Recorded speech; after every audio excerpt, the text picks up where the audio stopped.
Hello friends, welcome to the YouTube channel Infertility Cancer and Gynecology। आज हम लोग एक बहुत ही इम्पोर्टेंट टॉपिक के बारे में बात करेंगे। जैसे कि आप लोगों को पता होगा कि फर्स्ट वीक ऑफ अगस्त का जो पहला हफ्ता है, it is being celebrated as world breast feeding week. मतलब ब्रेस्ट फीडिंग एक ऐसा चीज़ है, बच्चा के लिए मदर का जो मिल्क है, जो मदर का जो दूध है, वो अमृत के बराबर है। इसलिए इसका इम्पोर्टेंस को जारी रखते हुए वर्ल्ड लेवल पे इस फर्स्ट वीक ऑफ अगस्त को वर्ल्ड ब्रेस्ट फीडिंग वीक के हिसाब से सेलिब्रेट किया जाता है। ये कहने के साथ साथ आज मैं थोड़ा बहुत ब्रेस्ट मिल्क का जो भी फ़ायदा है, बेनिफिट है, या उस ब्रेस्ट मिल्क नहीं देने से जो भी हार्म्स होता है उसके बारे में तो बात करूँगा ही। बट उसके साथ साथ अगर मदर को कोरोना इन्फेक्शन है तब बच्चा के लिए ब्रेस्ट मिल्क सही है या नहीं है, इसके ऊपर हम बात करेंगे, जो कि एक बहुत ही उपादेय सजेशन है या एडवाइस है फॉर एवरीवन टू नो। पहले हमको ये पता होना चाहिए कि ब्रेस्ट मिल्क हम कितना जल्दी स्टार्ट करेंगे बच्चे के लिए डिलीवरी के बाद। और ये आपको याद रखना पड़ेगा, जैसे कि बच्चा का डिलीवरी होता है, अगर ये एक नॉर्मल डिलीवरी है तो हम लोग इमीडिएटली जितना जल्दी हो सके बच्चा को मदर का मिल्क दे सकते हैं। अगर सीजरियन सेक्शन हो रहा है वहाँ भी हम जितना जल्दी हो सके दे सकते हैं, बट आधा घंटे के अंदर हम स्टार्ट करवा सकते हैं, क्योंकि बाय द टाइम मदर को ऑपरेशन टेबल से शिफ्ट किया जाता है अपना बेड तक, तब तक हम जल्दी ही शुरू कर देना सही रहता है। तो ये ब्रेस्ट मिल्क को जल्दी शुरू करने का क्या फ़ायदा है? ऐसे तो कुछ लोग उस बच्चा को पानी दे देते हैं या हनी या शहद दे देते हैं, और ऐसा कुछ दूसरा लिक्विड भी पीने के लिए दे देते हैं। लेकिन याद रखिए, ब्रेस्ट मिल्क बच्चा के लिए अमृत है। बाकी कुछ भी लिक्विड बच्चा को नहीं देना चाहिए 6 महीना तक। डिलीवरी से लेकर बच्चा जब 6 महीना का उम्र हो जाता है तब तक कुछ भी नहीं देना चाहिए, सिर्फ ब्रेस्ट मिल्क ही देना चाहिए। क्यों? ब्रेस्ट मिल्क में ऐसा क्या है? यस, ब्रेस्ट मिल्क में जो चीज़ है शायद और कोई मेडिसिन या और कोई फूड फार्मूला में नहीं है। सबसे इम्पोर्टेंट चीज़ है जो ब्रेस्ट मिल्क होता है ना, ये एक कंप्लीट न्यूट्रिशन है। मतलब बच्चा का शरीर के लिए जो कुछ भी चाहिए, हम लोग अपना कंप्लीट न्यूट्रिशन के लिए दिन में 5 बार 6 बार खाना खाते हैं, डिफरेंट टाइप्स ऑफ खाना खाते हैं, तब जाके हमारा बॉडी को कंप्लीट पोषण मिलता है। लेकिन यहाँ ब्रेस्ट मिल्क का कंप्लीट न्यूट्रिशन है। उसमें बच्चा के लिए जो भी विटामिन्स, न्यूट्रिशंस, जो भी एंटीबॉडीज़, जितना भी एनर्जी, प्रोटीन, फैट, सब कुछ है। इसलिए ब्रेस्ट मिल्क का कुछ भी अल्टरनेटिव नहीं है। ये ब्रेस्ट मिल्क बहुत इजीली डाइजेस्ट हो जाता है बच्चे के अंदर, ये इंडाइजेशन क्रिएट नहीं करता है। और इसमें जो एंटीबॉडीज़ हैं वो बच्चा को बहुत सारे बीमारी से प्रोटेक्ट करते हैं। जैसे कि सबसे इम्पोर्टेंट है डायरिया और रेस्पिरेटरी ट्रैक्ट, जो श्वास जनित जो भी बीमारी है, जो बच्चे के लिए ज़्यादा ही खतरनाक होता है, ज़्यादा ही डेंजरस होता है, तो उससे बच्चा को प्रोटेक्ट करता है।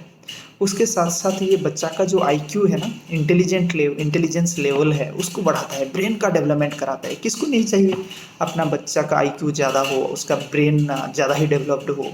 तो ब्रेस्ट मिल्क में ही ये सब चीज़ है, इसलिए ब्रेस्ट मिल्क को ही देना चाहिए।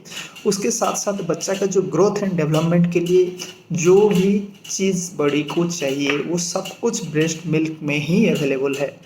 उसके साथ साथ ये एक बॉन्डिंग भी क्रिएट करता है मदर के साथ, एक लव बॉन्डिंग क्रिएट करता है। और इसका जो बेनिफिट मदर को भी कुछ मिलता है, जैसे कि जब तक मदर ब्रेस्ट मिल्क अपना बच्चा को देती रहती है तब तक उसको प्रेगनेंसी का खतरा नहीं रहता है। एक सब्सिक्वेंट प्रेगनेंसी के लिए अगर प्लानिंग नहीं है या कुछ ईयर्स का गैप चाहिए तो लेडीज़ को कुछ कंट्रासेप्शन यूज़ करना पड़ता है। लेकिन अगर ब्रेस्ट मिल्क रेगुलर फीडिंग कराती है तो उसको कंट्रासेप्शन का भी ज़रूरत नहीं होता है, बिकॉज ये एक नेचुरल कंट्रासेप्टिव के हिसाब से काम करता है।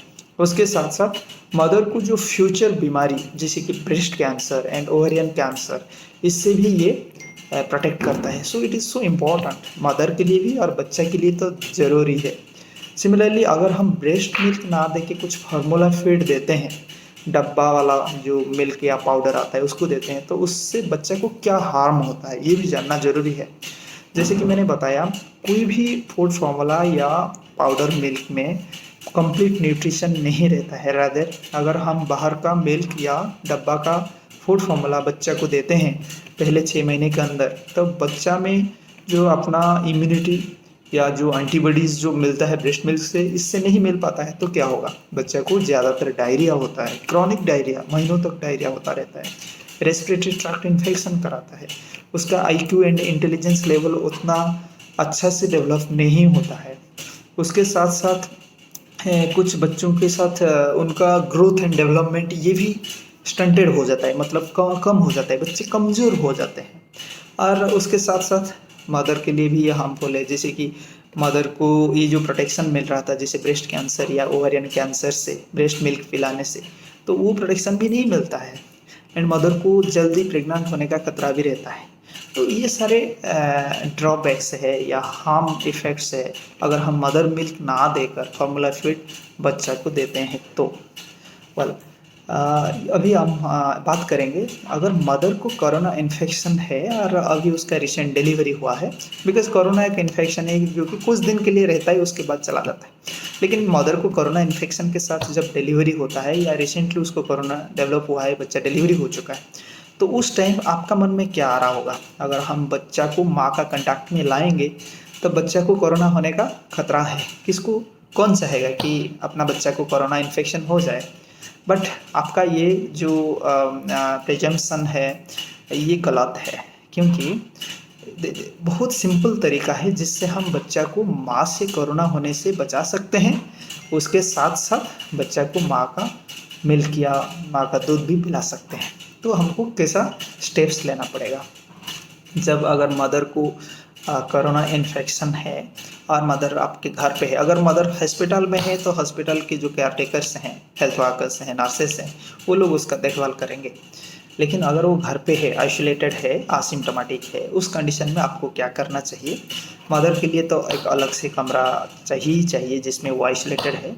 तब मदर जब बच्चा को पकड़ेगी दूध पिलाने के लिए, तब के टाइम उसको एक अच्छा से मास्क पहनना पड़ेगा, सो दैट उसका सांस से जो वायरस निकलते हैं वो बच्चे के अंदर नहीं आएगा। उसके साथ साथ वो अपना हाथ को कम्प्लीटली सैनिटाइज करेगी या अच्छा से हैंड वॉश करेगी, और अपने ऊपर एक स्टेराइल गाउन अगर पहन लेगी वो भी बहुत अच्छा बात है। उसके साथ ब्रेस्ट निपुल को क्लीन करके बच्चा को दूध पिला सकती है। अभी तक ये दिखा गया है, एक भी केस अभी तक रिपोर्टेड नहीं हुआ है जिससे कि वर्टिकल ट्रांसमिशन होता है corona virus from mother to child. मतलब डिलीवरी के टाइम मदर से बच्चा को जो होता है कोरोना वायरस का इन्फेक्शन ब्रेस्ट मिल्क पीने के कारण, वो वाला रिपोर्टिंग अभी तक हुआ नहीं है।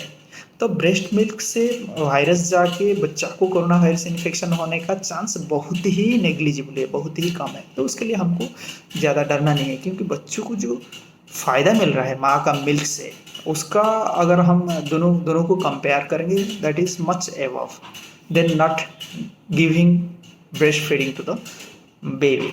ठीक है, तो इसके लिए हमको ये सारे प्रिकॉशंस लेते हुए बच्चा को दूध पिला सकते हैं। और एक काम भी कर सकते हैं, माँ का ब्रेस्ट मिल्क को एक्सप्रेस करके, कलेक्शन करके, आइदर मैनुअली हो या ब्रेस्ट पंप के साथ कलेक्शन करके उसको हम फ्रीज़र में रख सकते हैं। और नेक्स्ट टाइम जब बच्चा को, जब फ्रीक्वेंट फीडिंग होता है, स्पेशली सून आफ्टर डिलीवरी के तुरंत बाद बच्चा को एवरी 2 घंटे में दूध पीना होता है, तो मिल्क को निकाल के एक्सप्रेस करके हम फ्रीज में रख सकते हैं और उसको थोड़ा सा हल्का सा गर्म करके बच्चे को पिला सकते हैं। वो वाला मेथड्स भी हम यूज़ कर सकते हैं, लेकिन बच्चा को मदर का मिल्क से डिप्राइव नहीं करना है, उसको उससे वंचित नहीं करना है। तो ये एक बहुत ही इम्पोर्टेंट चीज़ है, एक टिप्स के हिसाब से मैं आप लोगों को बता रहा हूँ। होपफुली आप लोगों इसका जो महत्व है, इसका जो इम्पोर्टेंस है वो समझेंगे। Thank you very much.